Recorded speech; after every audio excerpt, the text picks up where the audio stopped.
सर्वप्रथम ही मांडणी अशी केलेली आहे.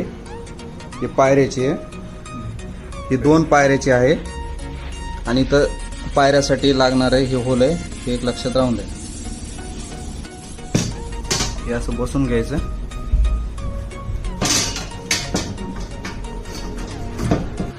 ते वरच्या अशा पद्धतीने टाकून घ्यायले. हे अशा प्रकारे सगळे सर्व बाजूनी मांडणी करून घ्या.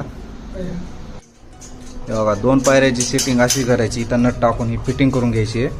ही समोर साईड ठेवायची. अशी साईड ह्या पायरीला येणार नाहीये, ही काळजीपूर्वक दक्षता घ्या. हा पाईप द्यायचा याला.